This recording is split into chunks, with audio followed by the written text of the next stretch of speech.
Hello hi hello मेरे प्यारे drama lovers. मैं हूं आपकी फेवरेट संजना संजना टीवी से। वाह रे ईशानी, आज का एपिसोड तो ऐसा था कि मैं खुद अपनी सीट से उठ खड़ी हुई। ईशानी शो की फैन हो या ना हो, लेकिन आज की कहानी सुनकर आप भी इसके दीवाने हो जाओगे। चलो बिना टाइम वेस्ट किए डाइव करते हैं इस एपिसोड 144 में, जो कि एक गेम चेंजर साबित होने वाला है। लेकिन पहले थोड़ा सस्पेंस। क्या ईशानी सचमुच भगवान कृष्ण की भक्ति में डूब जाएगी? और अनुराग का प्यार क्या सिर्फ एक अधूरी कहानी बनकर रह जाएगा, या फिर अनुराग का ये सच्चा और निस्वार्थ प्यार वृंदावन में एक नया अध्याय लिखेगा? इन सब सवालों के जवाब मिलेंगे एंड में। लेकिन अब स्टोरी शुरू। और हाँ, अगर आपको ये रिव्यू पसंद आए तो लाइक का बटन दबाना मत भूलना और सब्सक्राइब कर लो संजना टीवी को, ताकि हर एपिसोड की अपडेट सबसे पहले मिले। क्योंकि यहाँ सिर्फ खबरें नहीं मिलती, यहाँ मिलते हैं इमोशंस, एनालिसिस और ढेर सारा गॉसिप। चलो शुरू करते हैं। तो दोस्तों, एपिसोड की शुरुआत होती है एक ऐसे सीन से जो दिल को चीर देता है। एक ऐसा सन्नाटा जो शब्दों से ज्यादा शोर मचा रहा है। कल्पना कीजिए, शश्वत की दुखद मौत के बाद का माहौल। घर में अजीब सी खामोशी है, लेकिन वो सन्नाटा चीख रहा है। हर कोने से दर्द की आवाज आ रही है। हवा में एक अजीब सी उदासी है, मानो हर दीवार शश्वत की याद में रो रही हो। सूरज की किरणें भी आज घर में अपनी चमक नहीं बिखेर पा रही हैं। सब कुछ धुंधला और उदास सा लग रहा है। ठीक उसी वक्त घर के दरवाजे पर दस्तक होती है। एक वकील साहब आते हैं, ब्लैक सूट में, बिल्कुल प्रोफेशनल और गंभीर मुद्रा में। उनके हाथ में हैं कुछ कागजात। वो कागजात जो किसी भी परिवार की जिंदगी को पल भर में पलट सकते हैं। पीहू बैठी है सोफे पर सिमटी हुई। उसकी आंखें लाल हैं, सूजी हुई हैं, जैसे वो कई रातों से सोई ना हो। चेहरा उदास है, मुरझाया हुआ, जैसे कोई हसीन सपना अचानक टूट गया हो और अब सिर्फ उसकी टूटी हुई किरचें बची हों। उसके हर हाव भाव से दिख रहा है कि वो अभी भी शश्वत की मौत के सदमे से बाहर नहीं आ पाई है। सिद्धार्थ उसके कंधे पर हाथ रखे खड़ा है, एक मजबूत सपोर्ट सिस्टम बनकर उसे सहारा दे रहा है। उसकी आंखों में भी पीहू के लिए चिंता और सहानुभूति साफ झलक रही है। वो जानता है कि पीहू इस वक्त किस दर्द से गुजर रही है। और राजदीदी, ओह राजदीदी तो आंसुओं का समंदर बहा रही हैं। उनके लिए शश्वत सिर्फ भाई नहीं था, वो उनका सहारा था, उनकी दुनिया था। उनकी सिसकियां और आंसू पूरे माहौल को और भी गमगीन बना रहे हैं।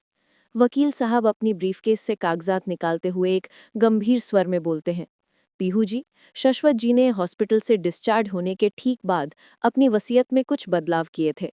ये बात सुनकर पीहू चौंक जाती है। उसकी उदास आंखों में एक क्षण के लिए हैरानी की चमक आती है। बदली? लेकिन क्यों? ऐसा क्या हो गया था कि अचानक उन्हें वसीयत बदलनी पड़ी?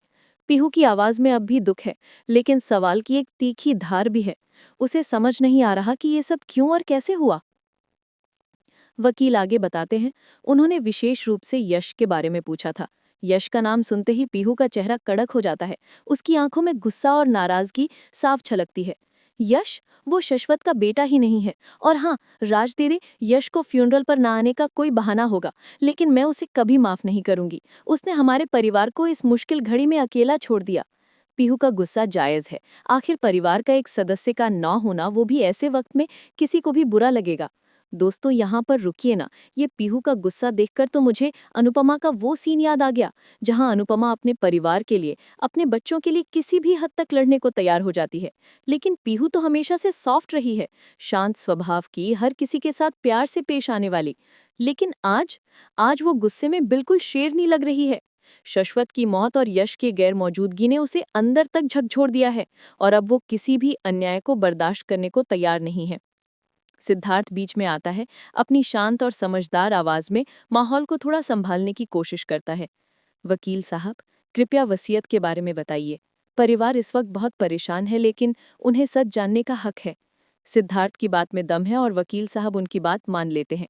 वो वसीयत के कागजात खोलते हैं और पर्दा उठाते हैं एक ऐसे सच का जिसे सुनकर सब हैरान रह जाते हैं। शश्वत जी ने अपनी सारी प्रॉपर्टी पीहू और यश के नाम कर दी है। ये सुनकर सब सन्न रह जाते हैं। पीहू की आंखें बड़ी हो जाती हैं। राज दीदी की सिसकियां एक पल के लिए रुक जाती हैं। लेकिन ट्विस्ट यहीं खत्म नहीं होता। वकील आगे कहते हैं, और ये घर जहां आप सब अभी मौजूद हैं, ये राज दीदी और ईशानी के नाम किया गया है। वाओ, ये तो बिल्कुल ही अनएक्सपेक्टेड ट्विस्ट है। कौन सोच सकता था कि शश्वत ऐसा कुछ करेगा? पीहू चिल्लाती है। उसकी आवाज में अभी दुख है, लेकिन चिंता और गुस्सा दोनों हैं। अगर यश को ये बात पता चली तो वो अंकिता संग आ धमकेगा।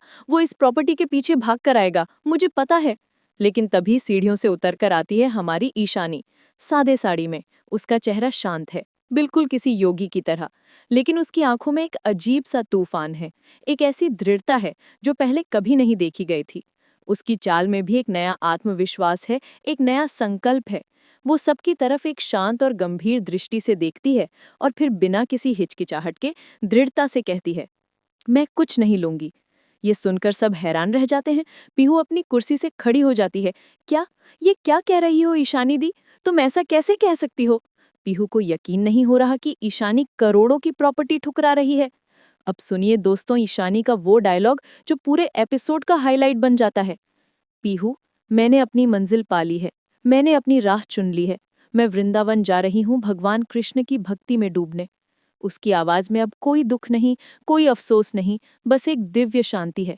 ये प्रॉपर्टी, ये तो धूल है मेरे लक्ष्य के सामने। मेरे लिए इन भौतिक चीजों का अब कोई मोल नहीं। Oh my God, spiritual turn! कौन सोच सकता था कि ईशानी जैसा प्रैक्टिकल इंसान इस तरह से आध्यात्मिकता की राह पर चल पड़ेगा। वकील साहब अपनी आंखें चौड़ी करते हुए कहते हैं, ईशानी जी, एक बार सोच लीजिए, ये घर करोड़ों का है, आपकी पूरी जिंदगी का सहारा बन सकता है। लेकिन ईशानी, उसकी दृढ़ता टस से मस नहीं होती। कुछ भी मेरे उद्देश्य से ऊपर नहीं है वकील साहब।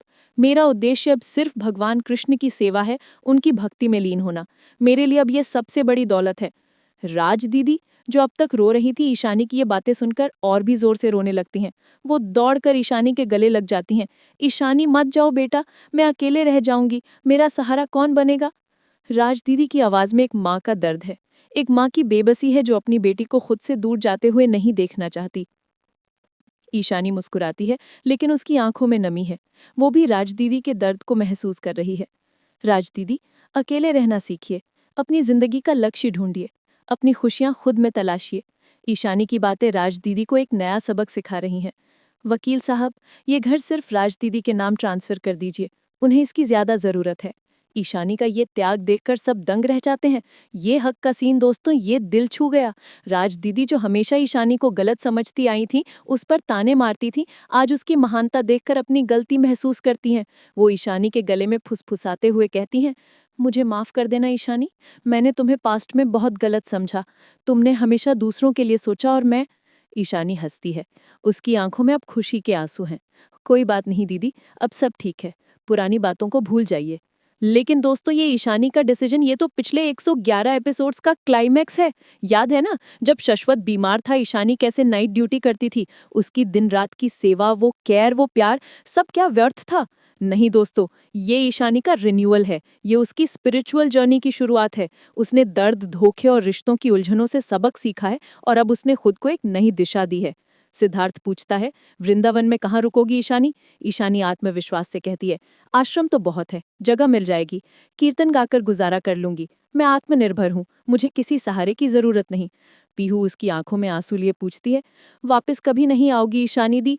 ईशानी मुस्कुराती है, अभी सोचा नहीं पीहू, लेकिन अगर भगवान चाहेंगे तो जरूर आऊंगी। पीहू दौड़कर ईशानी के गले लग जाती है, मिस करूंगी दी, तुम मेरी जिंदगी हो। ईशानी भी पीहू को कसकर गले लगाती है, उसकी आंखों में भी बहन के लिए प्यार है। सिद्धार्थ को कहती है, पीहू का ख्याल रखना सिद्धार्थ, वो मेरी छोटी बहन जैसी है।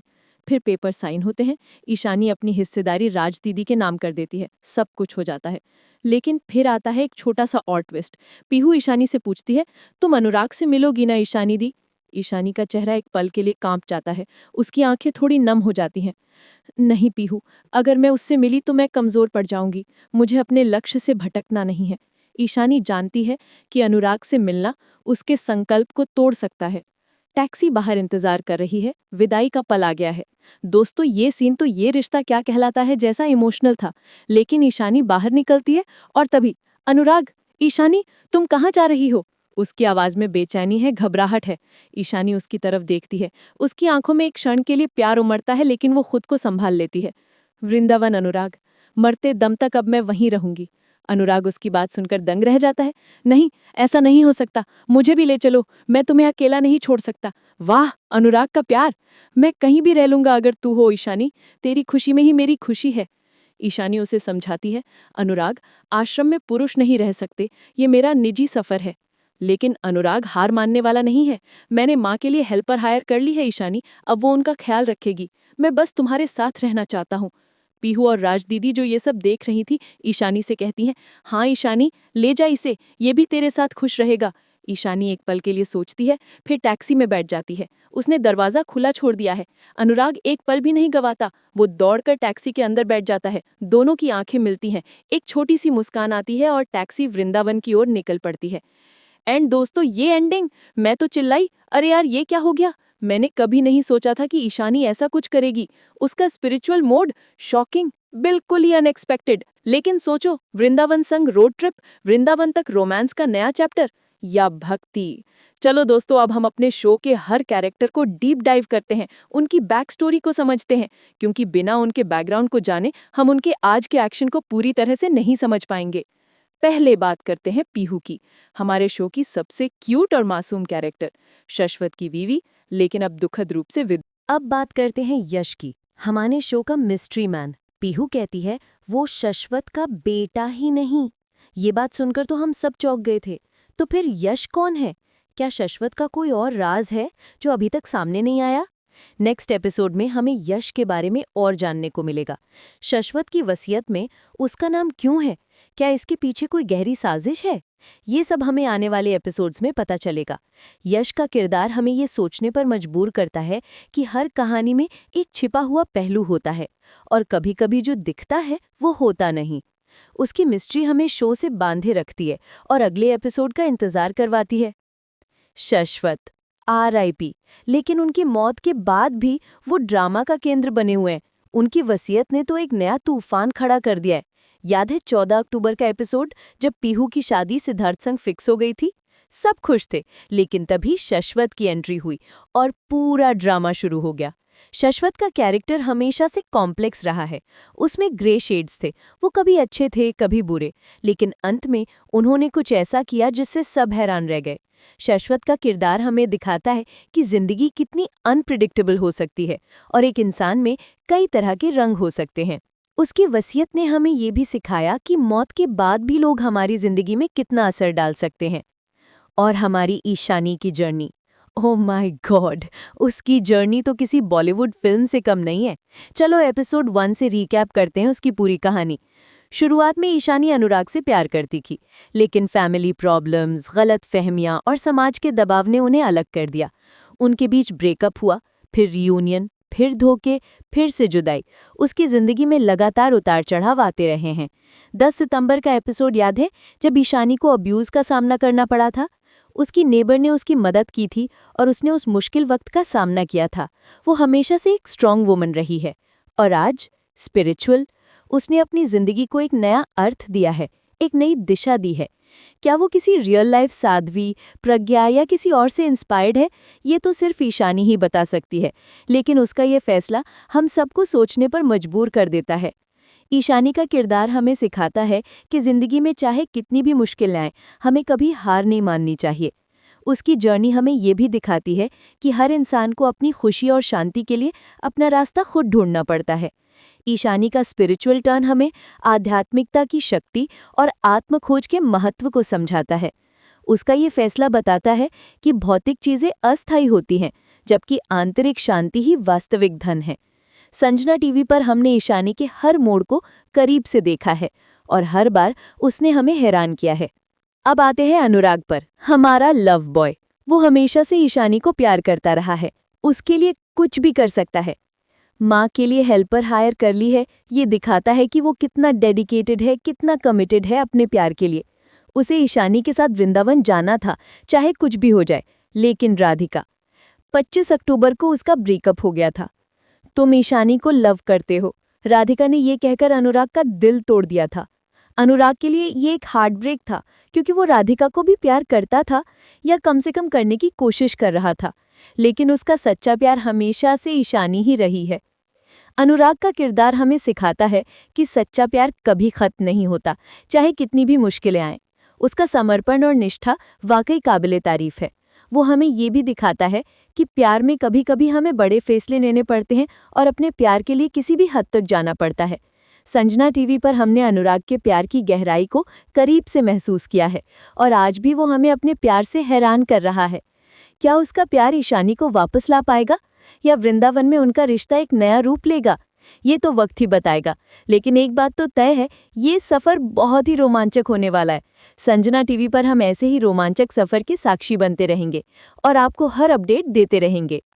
तो दोस्तों, ये एपिसोड क्यों 10 आउट ऑफ 10 है? क्यों ये इतना खास है? क्योंकि इसका डायरेक्शन टॉप नॉच है।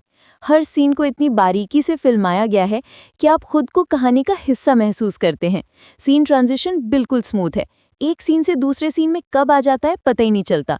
और music, oh my God, music तो इमोशनल कर देता है। वो हर सीन के इमोशन को और भी गहरा बना देता है।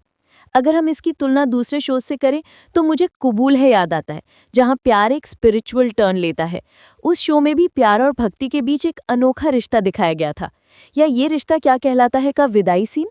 ईशानी की विदाई भी बिल्कुल वैसे ही इमोशनल थी। लेकिन ईशानी का कैरेक्टर यूनिक है। वो सिर्फ किसी एक शो की कॉपी नहीं है, बल्कि उसने अपना एक अलग मुकाम बनाया है। संजना टीवी पर हम ऐसे ही बेहतरीन शोज की तारीफ करते हैं जो हमें कुछ नया सिखाते हैं और हमारा मनोरंजन भी करते हैं। ये शो विमेन एम्पावरमेंट का एक बहुत बड़ा मैसेज देता है। ईशानी ने करोड़ों की प्रॉपर्टी रिजेक्ट कर दी। ये एक फेमिनिस्ट वाइब है। उसने दिखा दिया कि एक औरत को अपनी पहचान बनाने के लिए किसी प्रॉपर्टी या किसी पुरुष के सहारे की जरूरत नहीं है। वो आत्मनिर्भर है और अपनी जिंदगी अपने दम पर जी सकती है। ये एक ऐसा मैसेज है जो आज की युवा पीढ़ी को समझना बहुत जरूरी है। ईशानी का किरदार हमें सिखाता है कि आत्मसम्मान और आत्मनिर्भरता ही एक महिला की सबसे बड़ी ताकत है। संजना टीवी पर हम हमेशा ऐसे शोज को सपोर्ट करते हैं जो समाज में सकारात्मक बदलाव लाते हैं और महिलाओं को सशक्त करते हैं। Social message. इस एपिसोड से हमें बहुत सारे सोशल मैसेज मिलते हैं। अकेले रहना सीखो, अपनी खुशियां खुद में तलाशो और अपनी जिंदगी का लक्ष्य ढूंढो। ईशानी ने राज दीदी को जो लेक्चर दिया वो बिल्कुल गोल्ड था। राज दीदी, अकेले रहना सीखिए, अपनी जिंदगी का लक्ष्य ढूंढिए। ये आज के जनरेशन के लिए एक बहुत बड़ा सबक है। आज के युवा हमेशा दूसरों पर निर्भर रहते हैं, लेकिन ईशानी ने दिखा दिया कि आत्मनिर्भरता ही सबसे बड़ी ताकत है। ये हमें सिखाता है कि हमें अपनी खुशी के लिए दूसरों पर निर्भर नहीं रहना चाहिए, बल्कि अपनी आंतरिक शक्ति को पहचानना चाहिए। संजना टीवी पर हम ऐसे गहरे मैसेजेस की हमेशा प्रशंसा करते हैं, जो हमें एक बेहतर इंसान बनने में मदद करते हैं। तो नेक्स्ट क्या? वृंदावन में सिर्फ रोमांस होगा या कोई बहुत बड़ा ट्विस्ट आएगा? मेरी प्रिडिक्शन है, एपिसोड 115 में ईशानी और अनुराग मंदिर में किसी गुरु से मिलेंगे और अनुराग ईशानी के सामने अपने प्यार का एक बार फिर से इजहार करेंगे, लेकिन एक नए अंदाज में। गुरु उन्हें एक नया रास्ता दिखाएंगे जो उनके रिश्ते को एक नई दिशा देगा। मुझे लगता है वृंदावन उनके रिश्ते को एक नई पहचान देगा और शायद उनका प्यार आध्यात्मिक ऊंचाइयों को छू लेगा। संजना टीवी पर हम इन भविष्यवाणियों को लेकर बहुत ही एक्साइटेड हैं और देखना चाहते हैं कि हमारी प्रेडिक्शन कितनी सही होती है। Quiz time. ईशानी का फेवरेट वर्ड कौन है? ये तो बहुत आसान है दोस्तों। आंसर कमेंट सेक्शन में बताओ। मुझे देखना है कि आप लोग कितने ध्यान से एपिसोड देखते हो। जिसने सबसे पहले सही जवाब दिया उसका नाम मैं अगली वीडियो में जरूर लूंगी। तो दोस्तों, ये थी ईशानी की आज के एपिसोड की पूरी स्टोरी, वो भी मेरे खास संजना टीवी अंदाज में। मुझे उम्मीद है कि आपको ये रिव्यू पसंद आया होगा। मैंने कोशिश की है कि मैं आपको हर सीन, हर इमोशन, हर ट्विस्ट को डिटेल में समझाऊं, ताकि आप इस कहानी के साथ पूरी तरह से जुड़ सकें। ये शो सिर्फ एक एंटरटेनमेंट का माध्यम नहीं है दोस्तों, ये हमें जिंदगी के कई सबक भी सिखाता है। प्यार, त्याग, दोस्ती, धोखा और सबसे बढ़कर आत्म खोज का सफर। ईशानी का कैरेक्टर हम सबको प्रेरणा देता है कि चाहे जिंदगी में कितनी भी मुश्किलें आएं, हमें कभी हार नहीं माननी चाहिए और हमेशा अपने लक्ष्य की ओर बढ़ते रहना चाहिए। उसने दिखा दिया कि एक औरत अगर ठान ले तो वो कुछ भी कर सकती है। और अनुराग, उसका प्यार तो बिल्कुल किसी पौराणिक प्रेम कहानी जैसा है। वो ईशानी के लिए कुछ भी कर सकता है, उसे पाने के लिए किसी भी हद तक जा सकता है।